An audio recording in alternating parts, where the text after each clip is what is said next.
Well, it's been a while, hasn't it? Oh, that's a long time. I promise that I have a perfectly reasonable explanation for this. You see, I was traveling for the summer and I didn't feel like stockpiling videos to post. I'm back now and hopefully won't be gone again for too long. I've been rattling around in my brain looking for something to make a video on to make up for the 2 month dry spell, and then I remember that What Lies Below exists. I'm not too big into horror movies, not because I don't like the scary aspect of them. I'm fine with that. It's just that I don't really get the thrill that comes with being scared. Kind of like how one of my friends does like roller coasters. It's not like he's scared of them, he just doesn't get the same adrenaline rush that most other people get from riding them. But when this movie fell into my lap as I was scrolling through YouTube one day, thank you Kenny JD, I knew that I had to make a video on it. So, without further ado, let's watch What Lies Below. I personally believe that the opening scene is the most important scene of the entire movie. If done correctly, it establishes the tone, characters, and setting that are going to be present throughout the entire duration of the film. This scene does only one of those things: establish the main character, Liberty Wells.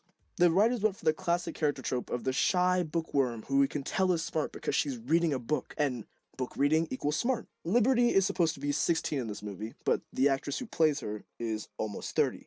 So that makes the end of this little clip, where this child, who literally looks like his mom still cuts the crust off of his sandwich for lunch, takes a picture of her chest, please don't demonetize me YouTube, look a bit more creepy. Hey, perv! Weirdo! After that amazing scene, we meet Liberty's mom, Michelle, and we learn that her entire character can be summed up in one word: boys. Well, that and this recurring motif of Michelle liking her arm being scratched. You scratched my arm. But I'll just tell you right now, this comes up again about two more times, and every time it comes up, nothing comes out of it. I'm either missing something or the editors forgot to take that character point out in post, because it adds nothing to the plot. After that fun little car ride, Liberty and her mom arrive at their summer house, where we meet this absolute baddie.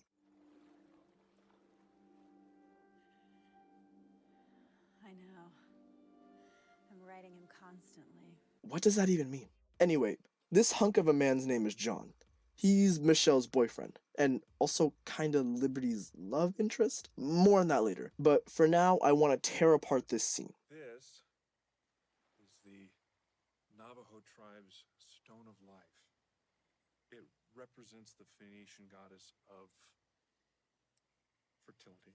Okay, so this man gave a 16-year-old girl a bracelet that's supposed to represent fertility? You don't have to be a rocket scientist to know what giving her that bracelet implies. I might have to call Chris Hansen because both Liberty and her mom just seem to be okay with John just not so subtly implying that he hopes Liberty can be fertile for him, which sounds really weird to say out loud. That scene would be weird enough on its own, but what adds to it is the fact that this never comes up again. It's just another random plot point that the writers used to stretch this movie out to the 1 hour 20-minute mark. This entire scene is just gross and unnecessary. After this, Liberty, John, and Michelle all have lunch together, and John explains his job with the weirdest water analogy that for some reason takes up 3 whole minutes of this movie. Just so you don't have to watch it, I'll summarize it for you. Basically, John's entire job is to speed up the process of evolution in freshwater organisms so they can live in saltwater environments because global warming is increasing the level of salinity in the water. This is totally 100% the only reason that John is working on this project. He has no other reason for trying to rapidly adapt organisms to saltwater environments. Oh yeah, then he chokes on a piece of lettuce for no reason at all. That night, Liberty is getting a late night drink, and she hears her mother moaning, which at 16, you should probably already know what's going on. Nevertheless, she goes over to her mother's bedroom to investigate anyway, and is almost caught in the act. Luckily, she gets into bed just in time, but that also means we're gifted with this scene.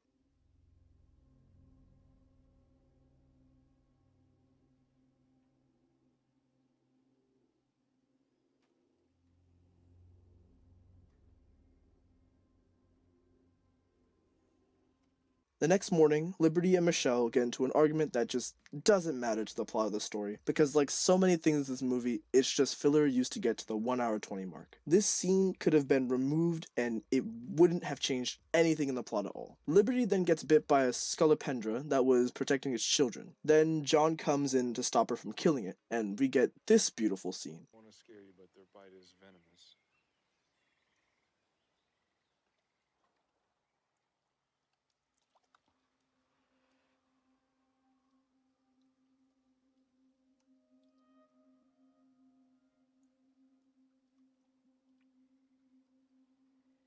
Why? I understand that their bite isn't venomous to the extreme of death. It just causes swelling and irritation. So that just means she has to put an ice pack on it. Don't do that weird blowing on her hand thing. It just makes you look even more like a predator. There were a lot more scenes like this, where John is just trying to seduce Liberty and she likes it. I just didn't mention them because I want you to see them for yourselves, and the ones I'm going to talk about are way worse anyway. Moving along, John pulls the maybe I should go trick, making Liberty feel like she's hurt John's feelings, when in reality, this should have just been an easy way to get rid of him. But of course, Liberty takes the bait and tells John that she wants him to stay. Skipping over the fact that Michelle tells Liberty that she and John are getting married, and John doesn't know Michelle is actually 42, which is actually a bigger plot point than it should be, we get what is probably the second weirdest scene in this entire movie. Liberty sees John after he's finished his jog and decides to pleasure herself. Need I remind you, this is after her mom just told her that she's getting married to John. So I don't think someone's winning Best Daughter of the Year award. But then John had to make it awkward by drinking his own sweat, which is something that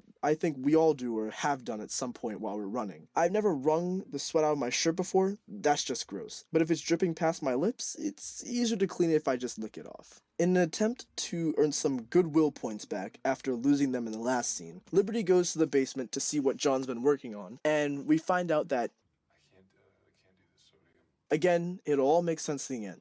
Liberty finds out that the main focal point in his research has been on lampreys, because they adapt so quickly to whatever environment they're thrown into. And again, his research is on how he can adapt freshwater creatures to saltwater environments. This next scene, I've just gotta mentally prepare you guys for what happens in it, because I genuinely don't think I can show this on YouTube. That's how bad it is. You can skip ahead if you like. I'll flash the timestamp up on screen. That is, if I remember. But if you don't care, don't say I didn't warn you. Okay, so. Okay. I get chills just thinking about this scene. Alright. So, John asks Liberty if she can help him get samples from the lake. What of? It's never explicitly told, but I'm assuming lamprey. So they're just on the boat. Liberty's casually flexing the fact that she's smart, as the director so subtly told us in the opening scene by her reading a book. Then suddenly, Liberty starts her period. The lamprey that John just picked up, because, you know, they're getting samples, sees this and is like, ooh, dinner. So it jumps out of the bag that John stupidly forgot to seal, and, well, let's just say it started drinking. John sees this and is like, oh frick, I don't want her right dress to get ruined. So in his words, not mine. Just reacted and I didn't really know what to do. To do this though, he had to put his hand, yeah. All of this is probably gonna be blurred for you, but if you watch the movie, you'll know. Most uncomfortable scene in the entire movie. I'm glad the actress for Liberty is 27, because if she wasn't, and that scene was actually played by a 16-year-old, or even an 18-year-old, that would be very gross. Even that scene in itself is uncomfortable to watch, not just because this man just groped a 16-year-old, but because afterwards, he licks her blood. Honestly, rewatching this movie, I forgot he did that. My body just repressed that part of the film for me. It's just so uncomfortably gross and just, yeah. That scene alone is half the reason I decided to make a video on this film. Finally, we're done with that uncomfortable scene. Welcome back to those of you who skipped ahead, and no. What are you doing? She's in the shower. Stop. Stop it! What are you doing with her shirt? The one that she just bled on? No. Put it down. No. Don't take it out with you. So it's at this point where the movie goes from creepy man preys on his fiance's daughter to the beginning of an actual horror film, and it only took half the movie for us to get there. After she's done in the shower, we get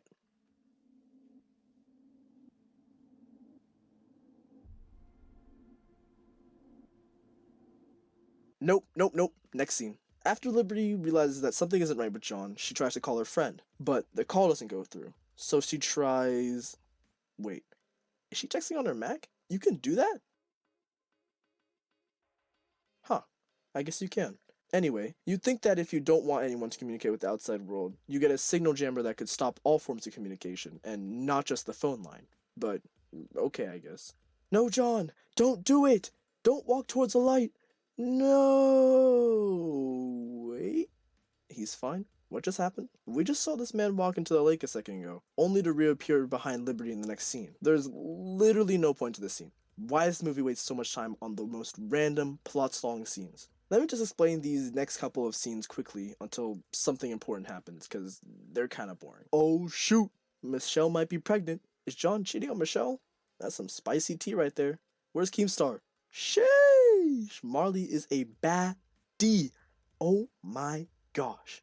She's also the only minority character in this movie for some reason. I guess they gotta fill their quota somehow. So then, Liberty tells Marley everything that happened between her and John. Yes, even the boat scene. And Marley tries to do the responsible thing of telling Liberty's mom. Instead of following her friend upstairs, like a normal person, Liberty instead decides to eat some potato salad. Or whatever that is. Maybe Alfredo, whatever. And passes out. Why she passed out? I have no idea. Your guess is as good as mine. The most popular theory that I heard is that the potato salad she ate was drugged. But because of this award-winning writing team, we'll never have the true answer. When Liberty wakes up, she tries to tell her mom the truth about John, but her mom isn't having any of it. John has just infatuated her so much that she isn't listening to her own child. It's a pretty basic climax to the third act. Slaps are flying, truths are being unlocked, everyone gets mad at each other, and people are just storming off. Oh yeah. And we finally get confirmation that John isn't really what he says he is. Honestly, this scene isn't really the best. The acting in it is really shaky and forced. There's no emotion in any of the dialogue, and that honestly might just be due to the fact that the script for this scene is awful. This is supposed to be the climax of the movie, and it feels like I'm just watching a group of 5th graders arguing with each other. Random things are just inserted to add drama for no reason, and to be honest, knowing how the end of this film goes, I don't completely understand why John stormed out when he knew Michelle was 43. It really doesn't affect his end goal anyway. Well, after that boring climax, Liberty finally gets to see John and her mom doing the old devil's tango, and Liberty finally gets visual proof that John isn't human.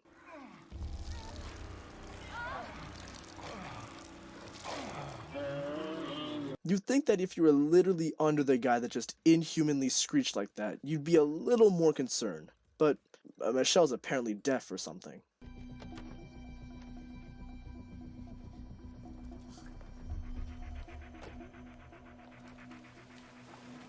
Are you stupid? I know you're still learning how to drive, but like, you're not 4. You know how to park a car? And why do you stop in the first place? If you're trying to get help, why not just keep driving until you get to the city, and not just stop in the middle of nowhere? And even apparently not that far from her summer home, because in the next scene, she's just back home no problem.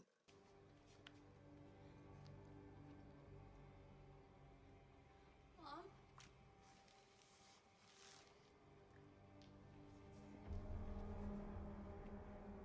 Holy! Things escalated quickly. Well, at least her mom isn't dead. Not yet anyway, but she could have died. Because your first instinct when you see someone's attached to tubes shouldn't be to try and take them out. You don't know if those tubes are keeping her alive. And your first instinct when your daughter is trying to help you from Mr. Lizard Feet over here shouldn't be to scream your heart out. Let me get out! Get out! It's okay. At least you found out that he can't survive in salt water. Wait. Flashback. Basically, John's entire job is to speed up the process of evolution in freshwater organisms so they can live in saltwater environments because global warming is increasing the level of salinity in the water. This is totally 100% the only reason that John is working on this project. He has no other reason for trying to rapidly adapt organisms to saltwater environments. End of flashback. Oh. That's how I subscribe to TARS with notifications on. If you couldn't already tell, these are the final scenes of the movie. Liberty and Michelle both know that John is some kind of alien monster and that he's dangerous to both of them. But after the first few minutes of this final act, stuff just goes off the rails. Yes, Michelle just had a baby after being pregnant for a total of about 3 days. And just in case you're wondering, John does bird feed the baby with the glowing blue ball. Liberty tries to leave, emphasis on tries, because John saw her knock out the cell phone jammer, and now he's trying to get inside the house. With the phones now online, Liberty does the smartest thing she's done in this entire movie and calls the police. But,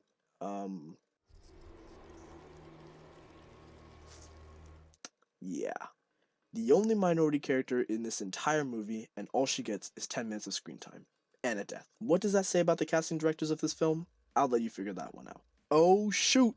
How is she gonna get out of this one? Oh, she's conveniently placed next to a tin of salt. Okay, well, that's kinda anticlimactic. Liberty and her mom barely get away with their lives, and the movie ends like that. Is what I would have said if this didn't happen. We've got one more scene left to go, baby. Liberty wakes up in what I'm assuming is her basement, just with all of the stuff taken out. Two Johns walk down into the room and start tearing the walls out. Who I'm assuming is the main John walks downstairs and force feeds the blue orb to Liberty. For what reason, I have no idea. Then she passes out and wakes up in a cell, slowly filling up with water. As the camera zooms away from her cell, this terrible movie is truly over. Final thoughts on this movie? Obviously bad, but why was it bad?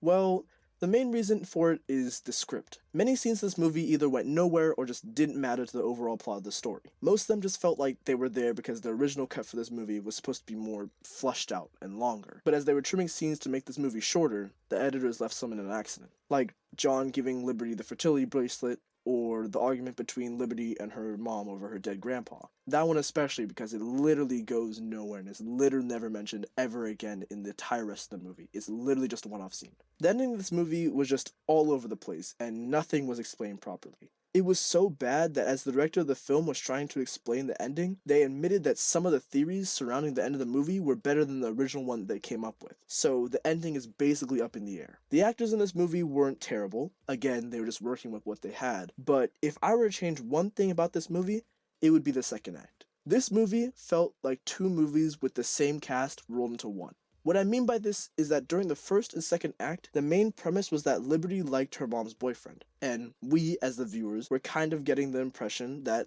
John liked Liberty too. If the entire movie was just the writer exploring this concept of this disgusting love triangle, and not just the movie being completely flipped on its head with the twist of it being an alien movie, I think it would have been a lot more interesting to watch. Definitely disturbing for sure, but it would have had an interesting premise. If you made it all the way through this video, thank you. I don't know how long this video will be, but just looking at the script, it looks like it's about to be a rough one to edit. This was my first movie review, and my first video in a while, so tell me what I should do to improve on it in the comments below. Again, thank you all for watching, and if you're still here, you might as well drop a sub. It helps me out and motivates me to make more videos. Thanks, and have a great rest of your day.